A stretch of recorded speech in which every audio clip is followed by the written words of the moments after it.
piger, i den her video der vil jeg vise produkter, som jeg har brugt op. Jeg vil derfor starte med nogle ansigtsprodukter, og jeg har 2 af de her makeup wipes, og jeg skal tænke på, at jeg har samlet de her tomme produkter siden midt juni. Så der er altså ret mange produkter, jeg bruger, men altså, ja. Jeg har brugt de her 2 makeup wipes. Den ene den er fra Ole Henriksen, og den anden den er fra Garnier. Og jeg synes faktisk, de er lige gode. Den her fra Garnier, jeg synes bare, den fjerner min makeup med det samme. Og jeg vil helt klart købe de her 2 produkter igen. Jeg har faktisk en backup på den her, som jeg ikke rigtig har brugt endnu, men som jeg vil bruge her. Måske efter mine andre makeup wipes, som jeg har. Den her, den vil jeg helt klart købe igen. Jeg synes, den er virkelig god til at fjerne makeup. Og du kan købe de her 2 produkter i Matas. Det er sådan en lille budget vatmodel, og jeg køber ikke dem fra Matas, fordi jeg synes, at dem fra Matas, de smuldrer, når jeg bruger dem. Så jeg køber de her fra Kvickly. De koster ikke mere end 5 kroner. Jeg tror, at de her body lotions her, jeg bruger rigtig... I skal tænke på, at jeg går hele tiden i bad, og jeg bruger rigtig meget body lotion og sådan noget, og shower gel, så der er en del i min pose her. Den er i Shea Butter and Vanilla, og den har duft i, den er super god. Altså jeg elsker virkelig den her, og så har jeg den neutrale, som jeg også har brugt op. Og ja, de er altid på tilbud de her, så må ikke, at de er på tilbud her om et halvt år, så skal jeg nok købe den igen. Så er der jo, fordi I ved, jeg bruger rigtig meget, plejer rigtig meget mit hår. Altså jeg går rigtig meget op i, at mit hår det sådan er sundt og sådan noget, også noget jeg har farvet det. Jeg bruger rigtig meget kokosolie. Der er en del tilbage, der er lidt tilbage den her, men det er ikke noget jeg kan få op, medmindre jeg virkelig smelter det. Men det har jeg gjort et par gange, og det sidder bare fast dernede. Men jeg har 2 af de her også liggende.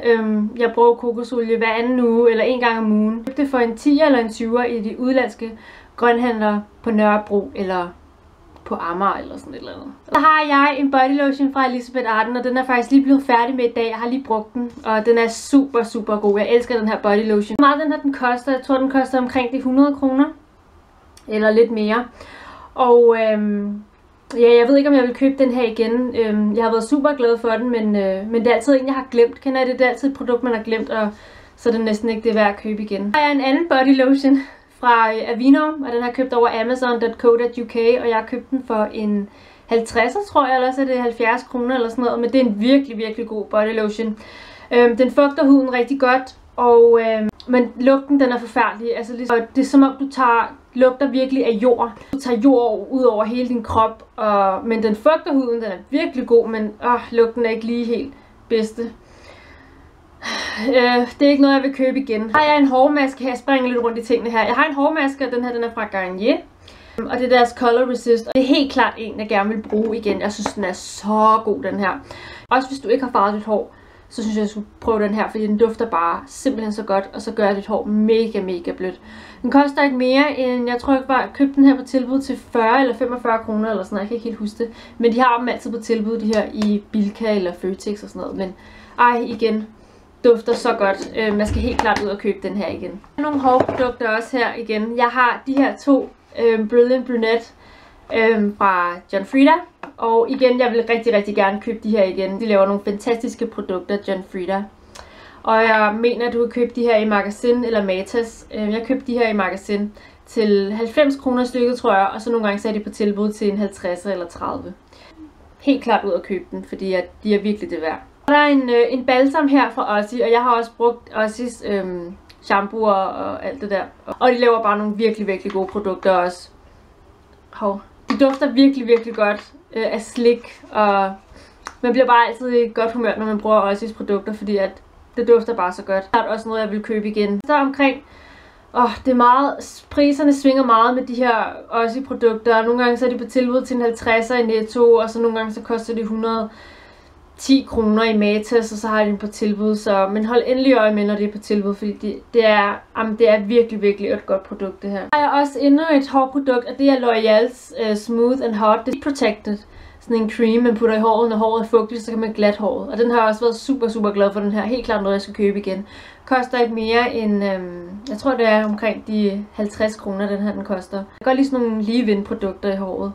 For så skal man ikke spraye alt muligt til sidst, når håret er tørt og sådan noget. Så den er jeg rigtig glad for, og også bare indpakningen. Jeg synes, det ser bare så flot ud, når man har det stående på sin makeup vanity eller inde på sit badeværelse. Det er sådan en rigtig hot pink, sådan en rigtig girly girl produkt det her. Jeg har lige 2 body lotion mere.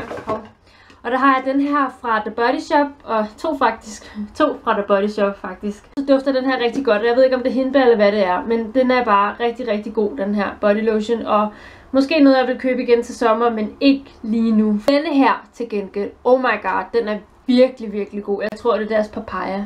Ej, den dufter bare så godt, den her. Den skal jeg helt klart købe igen, også til sommer.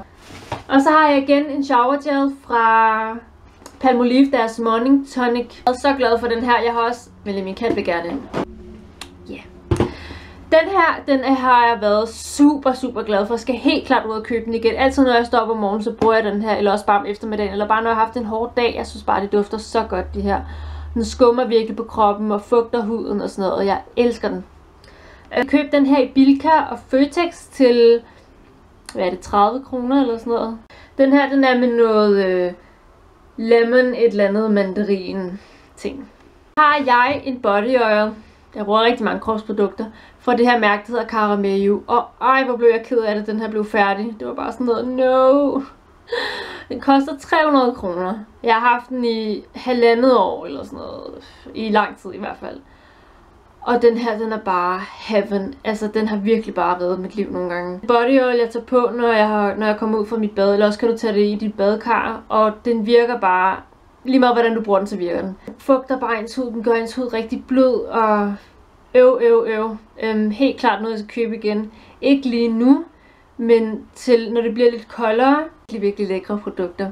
Og det der mærke, der hedder Caramello. Jeg ved ikke, om jeg siger det rigtigt, men det er simpelthen så lækkert. Så har jeg sådan en polish fra The Body Shop, deres Strawberry, og det er bare et produkt, der bare skulle. Det fik jeg i fødselsdagsgave, og det var bare sådan noget, det skal bare blive færdigt. Det var fint nok, men det var bare sådan, den skulle bare væk. Så nej, det er ikke noget, jeg vil købe igen. Jeg er endnu sådan en body, jeg ved ikke, hvad der er med mig og kropsting.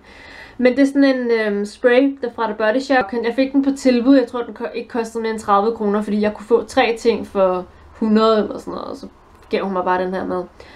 Og den er virkelig, virkelig god. Jeg har virkelig været glad for den, især i sådan, hvis jeg er rigtig træt eller doven, så kan jeg bare spraye den her på og sådan noget. Men den er blevet hurtigt færdig, synes jeg. Nej, det er ikke noget, jeg vil købe igen, men smart. Altså, hvis The Body Shop kunne lave den lidt større, så måske ja, så vil jeg købe den, men ej, ikke lige nu. Jeg ved ikke, hvor meget den her den koster, så. Så har jeg sådan en øjenmakeup fjerner her fra Garnier, og den vil jeg helt klart købe igen. Den koster ikke mere end 35 kroner i Matas eller i Føtex. Nogle gange er den på tilbud til en 10'er. Men den er bare virkelig, virkelig, virkelig god, den her. Hvis du leder efter en rigtig god makeup fjerner, så skulle du købe den her fra Garnier, og den plejer også din øjenvipper, mens du fjerner dit makeup. Så den her body scrub fra Sephora i vanilje, og jeg tror, de koster 75 kroner det her, og så koster deres shower gels 25, men jeg er ikke sikker. Den her løb jeg også rigtig hurtigt tør for. Ikke rigtig noget specielt. Duften forsvinder hurtigt. Ikke noget, jeg vil købe igen, medmindre jeg er desperat efter en body scrub. Så har jeg endnu sådan en shampoo her, og den er fra John Frieda også. Det er deres blonde, fordi jeg har farvet mit hår, så vil jeg gerne have, at mit hår skulle være lidt lysere. Og det har faktisk hjulpet ret meget. Deres balsam er jeg ikke løbet tør for endnu. Den er lige ved at blive færdig, men det kan svært ikke nå at være med i den her video. Men deres shampoo, igen, jeg elsker John Frieda shampoo, og hvis I ikke har prøvet den, så gå ud og køb den. Den koster 90 kroner stykket. Deodorant her, den er fra Matas, deres aloe vera deodorant, og hvad de koster 20 eller 30 kroner i Matas. Det er ikke noget, jeg vil købe igen. Det var bare, ja, det er ikke noget specielt. Har jeg noget fra The Body Shop. Den her body lotion fra The Body Shop, der er strawberry puree ting. Jeg er sindssygt glad for. Jeg elsker den her. Det er ikke noget, jeg vil købe igen faktisk. Ikke lige nu, måske til sommer. Men ej, hvor har jeg været glad for den her. Den er helt færdig. Den er helt tom, den her nu. Det ser ud som om, der er helt vildt meget, men den er helt tom. Den koster 110 kroner i The Body Shop, mener jeg. Så i den her, så har jeg sådan en, også fra, hvor har jeg virkelig mange The Body Shop produkter. Det er helt vildt nok. Fra The Body Shop igen, så har jeg den her vitamin oh my god, vitamin E cream cleanser, som har været sådan okay. Jeg ved, ærligt talt, jeg ved ikke, hvad den her skal bruges til. Jeg har læst så mange gange, hvad står der her? Rensecreme, rense huden dagligt og sådan noget, og jeg synes bare, den er underlig, så det er ikke noget, jeg vil købe igen. Jeg ellers kan rigtig godt, jeg kan mega godt lide The Body Shops vitamin E linje, men den her, den er altså mærkelig. Jeg ved ikke engang, hvor meget den koster, fordi det er lang tid siden, jeg købte den her. Så har jeg den her øjenmakeup fjerner fra Matas, deres vandfast. Aldrig nogensinde købt den her. Den er virkelig oliet, og den fjerner ikke ens makeup. Jeg hader den. Min veninde køber den hele tiden, det forstår jeg ikke. Hun elsker den, men jeg kan virkelig ikke klare den. Jeg har prøvet noget, der er meget bedre end det her. En dagcreme fra Neutral. Sådan en face cream, som du kan købe for en 40-50 kroner i Matas. Og den er virkelig god, den her. Jeg elsker Neutrals produkter. Jeg har stadig deres Skin Tonic, som jeg faktisk ikke får brugt, fordi jeg glemmer at bruge den. Men det er så en anden ting. Ellers så elsker jeg deres dagcreme. Hvis du mangler en god dagcreme, en tyk dagcreme her til om vinteren, så helt klart tjek den her ud. Helt klart gerne køb den her igen. Helt sikkert. Helt sikkert. Nu en fugtighedscreme fra Tromborg. En Day and Night Cream. Jeg elsker Tromborgs produkter. Den her, den kostede omkring de 260, eller også var det 300, det kan jeg ikke huske. Du får ikke særlig meget med. Jeg brugte den her op på en måned. Den er ikke god. Den har jeg ikke været specielt sådan helt vildt glad for, den her.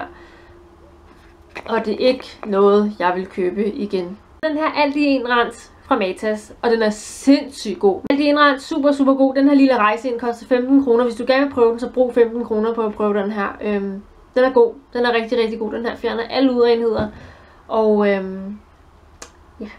Og så har jeg denne her elskede Tromborg Face Mist, som jeg bare elsker. Hvis I ikke har prøvet den her, så skal I altså prøve den. Jeg har ikke købt en ny af den her, og det gør så ondt i mit hjerte. Jeg vil gerne købe den her. Den koster 210 kroner eller sådan noget. Men jeg har bare så mange face mist, og jeg gider ikke at købe den her igen, fordi så ved jeg kun kommer til at bruge den her, og så kommer jeg ikke til at bruge min MAC Fix Plus og min Elf og The Body Shop Face Mist, så den her, den må vente til slutningen af december. Til januar udsalget, der vil jeg købe 2 af de her. Og så vil jeg have dem stående inde på mit værelse, eller på mit badeværelse. Inde på mit badeværelse, og så ind på mit værelse. Men det gør så ondt i mit hjerte at se den her helt tom. Fordi, den er så god. Jeg bruger den dag og nat. Altså, jeg har virkelig brugt den hver evig eneste dag. Det er deres Rose Mist, og den har bare været virkelig god til min hud, og min hud har bare været så ren, efter jeg har brugt den her. Jeg kan lige prøve at vise den. Men den er så god, den her. Tænk, at man kan have det sådan med sådan nogle ting. Underligt. Jeg har 3 fugtighedscremer igen. Jeg bruger rigtig, rigtig meget fugtighedscreme. Jeg har fugtighedscreme og body lotion og shower gel freak. Jeg har den her Revlon Cream 24 hour rigtig dansk. 24 hour cream. Og den har jeg købt i Kvickly for en 50'er, og den er så god. Jeg elsker den. Jeg elsker den her. Den er virkelig god. Så har jeg de her 3 fugtighedscremer fra L'Oréal. Jeg har den her, der hedder Fresh. Hallo, fokuser. Jeg har den her Fresh. Så har jeg den her, der hedder Triple Active, deres dagcreme. Og så har jeg den her natcreme, som jeg faktisk har en backup af, fordi jeg faktisk synes, den var så god. Men du kan også godt bruge en natcreme som dagcreme. Det er helt lige meget. De her 3 skal jeg helt klart købe igen på et tidspunkt, fordi jeg har virkelig været glad for dem. Den her om morgenen, når jeg står op, så der bruger jeg den her Fresh om eftermiddagen, og så bruger jeg den her om natten, selvom at jeg også godt kan bruge den her natcreme om morgenen, men fordi den er så tyk. Men jeg har virkelig været glad for deres natcreme. Jeg synes, det kan være en creme, du kan bruge hele tiden. Den har virkelig mindet meget om vitamin E-cremen fra The Body Shop. Jeg synes faktisk, den har været meget bedre. De er på tilbud nu i Matas til 45 kroner. Køb dem. Og så nogle gange i Bilka. Jeg købte de her, hvor de kostede 30 kroner stykket i Bilka. Hvor jeg købte de her 3. Og det er altså ikke særlig mange penge. Hvad blev det? 90 kroner. Så virkelig, virkelig. Altså hold øje med de her tilbud, fordi det er nogle virkelig, virkelig gode fugtighedscremer, L'Oréal laver. Så har jeg sådan en her lip balm, sådan en EOS her, som jeg også har brugt op. Og det er min yndlings EOS lip balm, og det var den allerførste, der udkom. Jeg kan huske, min søster, hun købte den til mig. Det er sådan noget frugtduft. Nu dufter den ikke særlig meget af frugt, den dufter mere af plastik. Men jeg har været super, super glad for lige præcis den her. Den er virkelig, virkelig god. Hvis du vil prøve en EOS lip balm, jeg ved ikke, de gør ikke så meget for dine læber her, men bare sådan for sjov, så skulle du købe den her. Den hedder Fruit et eller andet. Okay, der står ikke engang navn på den her. De koster omkring de der 20-25 kroner. Nogle makeup produkter. Jeg har blyant, øjenbrynsblyant. som er blevet færdig, og som jeg bare ikke kan spidse mere. Og jeg har virkelig været glad for de her Gouache blyant, øjenbrynsblyant. Jeg har en liggende også. Ja, kan jeg ikke rigtig bruge mere, den skal ud. Jeg har den her Urban Decay Primer Potion. Og det er sådan en øjenskygge primer, der kommer bare ikke rigtig mere ud, og når jeg putter noget på, så bliver det klumpet. Der er noget i den her, men det bliver bare klumpet, og jeg har altid gerne vil have den der tube, fordi ja, der er ikke særlig meget tilbage i den her alligevel, og ja, jeg skal bare have den ud, og den er også ved at blive lidt gammel måske. Jeg købte den, da jeg var i Paris, og det var 2,5 år siden, næsten, og det er lidt ulækkert måske. Og jeg kan bare mærke, at den er begyndt at klumpe lidt, når jeg tager den på, og det giver ikke den rigtige farve heller. Og så har jeg den her concealer fra Maybelline, deres Dream Lumi Touch, i farven 03, som jeg også kan have smidt ud, og den koster 80 kroner i Matas. Super, super god concealer. Den er blevet meget, meget lys til mig.